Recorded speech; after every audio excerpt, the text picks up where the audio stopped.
출산 후 빠지지 않은 살이 발목을 잡았고 결국 잔인한 비만의 덫에 빠지게 됐지만 그녀도 노력하지 않은 건 아니랍니다. 먹는 거 해봤고 민간요법 해봤고 그리고 한의원에서 주는 약도 지어보기도 해봤고 병원에 가서 다이어트 약 처방도 받아봤고 안 해본 게 없는 것 같아요. 그렇다고 제가 또 많이 먹는 습관도 아니거든요. 하루에 한 끼 먹어요. 안 먹으면 살 빠진다는 거 거짓말이에요. 다 해봤거든요, 저. 안 빠지대요. 안 되대요. 문제는 살이 찌면서 건강이 무너졌다는 건데요.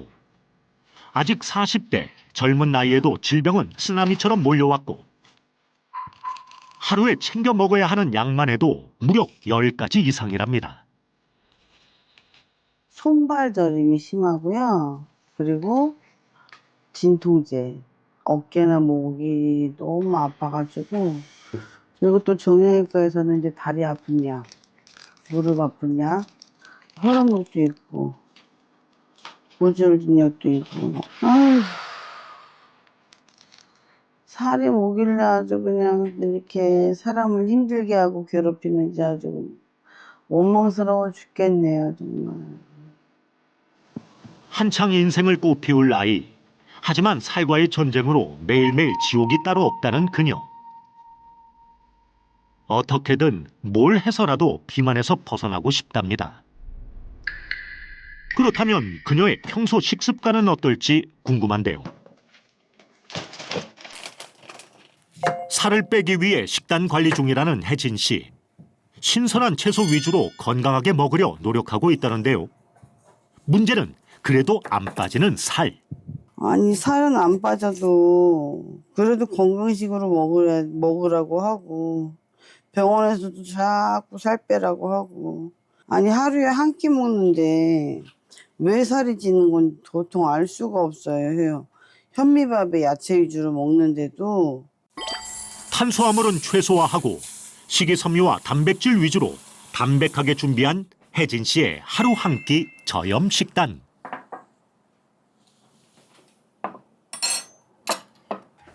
그런데 끝이 아닌지 뭔가를 가지러 갑니다.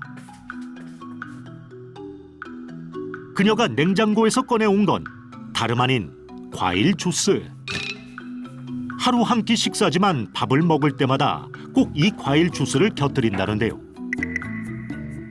이렇게 과일 주스를 자주 마시게 된 나름의 이유가 있답니다. 제가 먹는 양이 너무 많아서요. 입이 자주 쓰거든요. 그래가지고 탄산 같은 거는 먹기가 아무래도 조금 몸에 건강에 안 좋을 것 같아서 그나마 생각한 게 이제 오렌지 주스를 제가 좀 즐겨 마시는 편이 됐어요. 자연스럽게 물 대신 과일 주스를 마시게 됐다는 그녀. 건강해 보여도 당분이 가득한 주스는 혈당을 즉각적으로 올리는 주범이 되는데요. 살이 안 빠지는 이유를 식단에서 찾아볼 수 있을 것 같습니다. 그렇게 식사를 마친 그녀. 앉아서 소화를 시킬 새도 없이 그대로 누워버리는데요. 강아지를 베고 누워 잠들어 버렸습니다. 아니 밥을 먹고 나면은 노곤노곤한 게 혈당 스파이크가 왔는지 아주 기지를 못 피겠어요. 그래서 자꾸 잠이 이렇게 오네요. 최근 혜진 씨의 다이어트를 방해하는 요인이 바로 식곤증이라고 하는데요. 식사 후 쏟아지는 졸음과 피로감을 견디지 못할 정도랍니다. 정말 그녀 말처럼 혈당 때문인 건지 식후 혈당 확인 결과 정상 수치를 한참 벗어나 있었는데요. 공복 혈당과 비교해보니 무려 63mg/dl나 차이가 났습니다. 그녀의 다이어트를 방해한 건 바로 혈당 스파이크. 그렇다면 다른 문제는 없는 걸까? 바로 병원을 찾아 검사를 진행했습니다.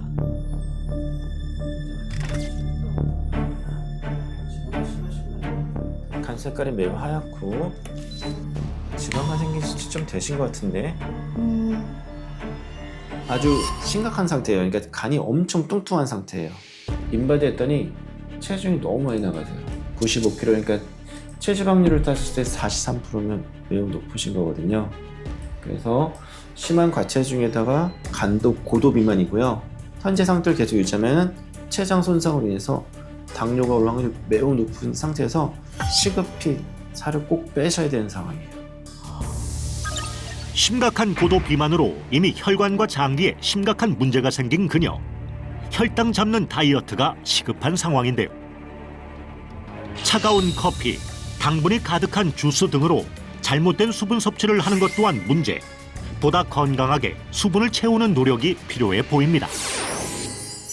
안녕하세요. 안녕하세요. 예, 인사 부탁드릴게요. 네, 안녕하세요. 내과 전문의 김양수입니다. 예, 반갑습니다. 선생님, 제일 먼저 궁금한 거.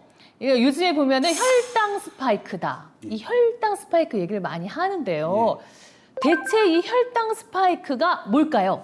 혈당 스파이크라는 게 일단 혈당이 높다는 의미보다는 높아지는 속도를 라고 이해하시면 돼요. 오. 쭉 올라간다. 쭉? 예, 그래서 식후 혈당이 정상 범위를 넘어서 갑자기 팍 튀었다가 다시 뚝 떨어지는 그런 상태를 말합니다.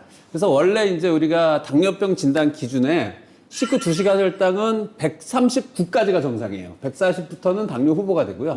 200 이상이면 당뇨가 되거든요. 와우. 근데 그 뭐 140은 물론이고 200 이상까지 확 치고 올라갔다가 순식간에 떨어지는 그런 상황을 혈당 스파이크라고 얘기를 합니다. 그러면은 이런 비유가 맞을지 모르겠어요. 만약에 이렇게 공을 바닥으로 이렇게 떨어뜨릴 때 낮은 데서 떨어지는 것보다 높은 데서 떨어지는 게 더 위험하지 않습니까? 그렇죠.